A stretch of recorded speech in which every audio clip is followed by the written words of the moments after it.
Hello guys, जैसा कि आप सभी जानते हैं, ये हमारा standard for all YouTube channel है। यहाँ हम बेसिक से लेकर एक्सपर्ट लेवल की आपको डिक्टेशन उपलब्ध करा रहे हैं। बेसिक में हम डॉक्टर गोपाल दत्त बिष्ट जी की विशिष्ट प्रणाली से, जिनका 250 शब्द प्रति मिनट की गति का रिकॉर्ड है, उसके आधार पर हिंदी और इंग्लिश की आपको अलग अलग समय पर क्लास उपलब्ध करा रहे हैं। एक्सपर्ट लेवल में भी हम आपको पार्लियामेंट्री रिपोर्टर पद से संबंधित जो भी डिक्टेशन है और उनके अलावा जो गोपाल दत्त बिष्ट जी हैं उनकी पुस्तक से, जिसमें 250 शब्द प्रति मिनट की गति पर वाक्यांश दिए हुए हैं, उस पुस्तक के वाक्यांश हम आपको उपलब्ध करा रहे हैं। यह हमारी मानक आशुलिपि अंक 1, आनंद आशुलिपि मासिक पत्रिका अंक 1, प्रतिलेखन संख्या 27 और 28 है, जिसमें एक एक हजार शब्द के लेख हैं। तो 80 शब्द प्रति मिनट की गति के आधार पर 1000 शब्दों के लिए सभी तैयार हो जाइए। रेडी।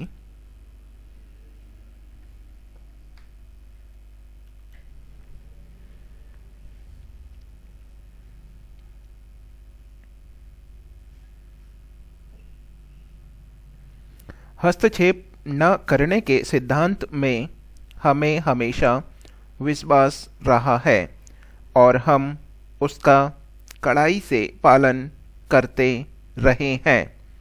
लेकिन क्या यह एक पक्षीय हो सकता है? आज हमारे अपने मामलों में हस्तक्षेप किया जा रहा है और हमारे देश की स्थिरता, प्रगति तथा सुरक्षा के लिए गंभीर खतरा पैदा हो गया है। पाकिस्तान विदेशी आतंकियों को भेजकर हमारे देश में अराजकता और अस्थिरता पैदा करने की बराबर कोशिश कर रहा है। यह स्थिति विभाजन से भी अधिक गंभीर प्रतीत होती है।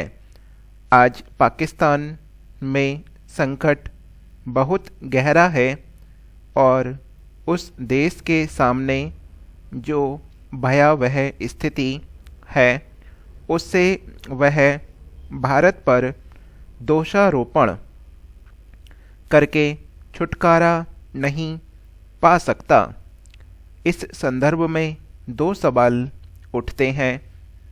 पहला तो यह कि क्या हमारे समय में केवल धर्म किसी राष्ट्रवादी देश के निर्माण का आधार हो सकता है, विशेषतः ऐसी हालत में जबकि सरकारी तंत्र राजनीतिक गतिविधियों के सामान्य नियमों तथा सांस्कृतिक आकांक्षाओं के प्रति सर्वथा उदासीन हो, और दूसरा यह कि क्या किसी भी वफादारी पाने के लिए बंदूक की संगीन से काम लेने की जगह किसी अन्य कार्रवाई की ज़रूरत नहीं है। हमने भारत में संयम और शांति से काम लिया है। हालांकि हमारे सामने खतरे थे और हमें भड़काने की कोशिश की गई, लेकिन अंततः हमें अपने देश के हितों की रक्षा करनी ही होगी। कोई भी देश, और विशेषतः भारत जैसा विशाल एवं विविधतापूर्ण देश, किसी ठप्पे द्वारा किसी भी वर्गीकृत नहीं किया जा सकता। मुझे ऐसा लगता है, सभापति महोदय, संगठित प्रचार न होने के कारण ऐसा लगता है कि औरों ने अन्य तरीकों से जो सफलताएं पाई हैं वे हमारी उपलब्धियों से बहुत बढ़ चढ़कर है।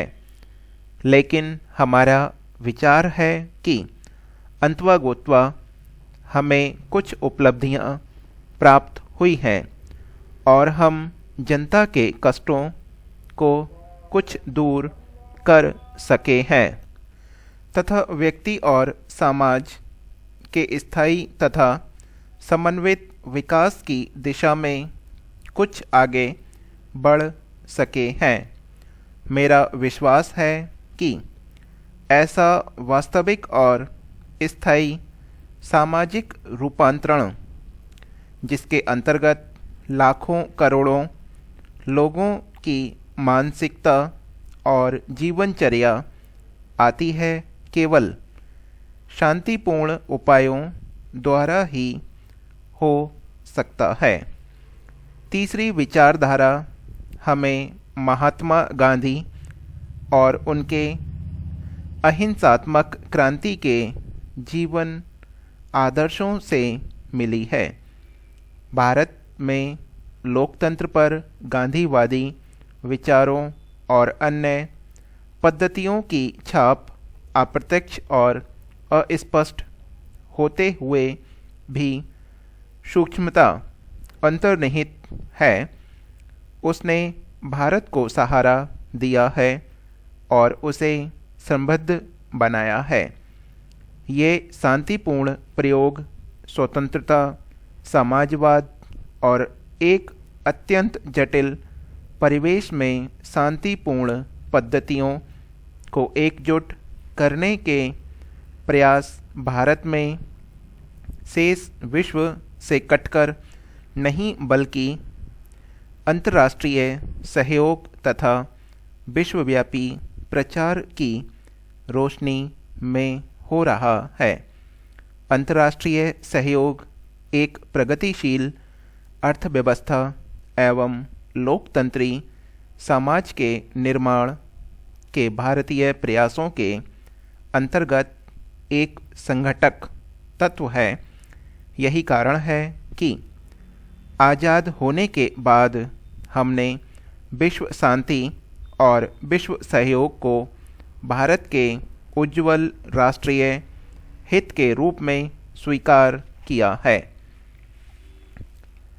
आधुनिक समाज में स्वतंत्रता के अंतर्गत न तो व्यक्तिगता की असंयमित अभिव्यक्ति को स्वीकार्य माना जा सकता है, न सामाजिक हित और सार्वजनिक कल्याण के विरुद्ध निजी हित और निजी उद्यम को वरीयता मिल सकती है। स्वतंत्रता का अभिप्राय है व्यक्ति के अधिकारों और समाज के अधिकारों के बीच लगातार नाजुक संतुलन बनाते रहना। हमारा संविधान और हमारी वास्तविक राजनीतिक गतिविधियां विश्व में अन्यत्र किसी भी स्थान की अपेक्षा अधिक पूर्ण स्वतंत्रता देती हैं।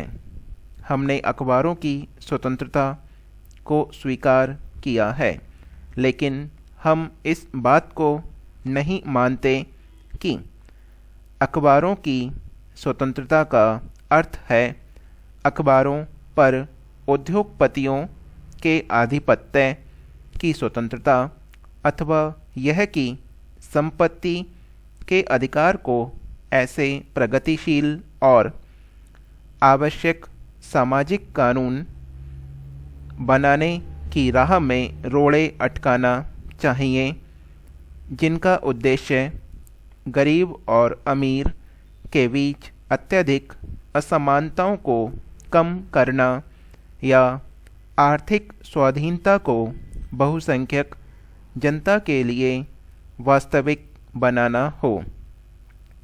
हमने इन विसंगतियों को दूर करने के लिए उपाय किए हैं। हमने संविधान में संशोधन किए हैं, जिससे लोकतंत्र को और ठोस बनाया जा सके।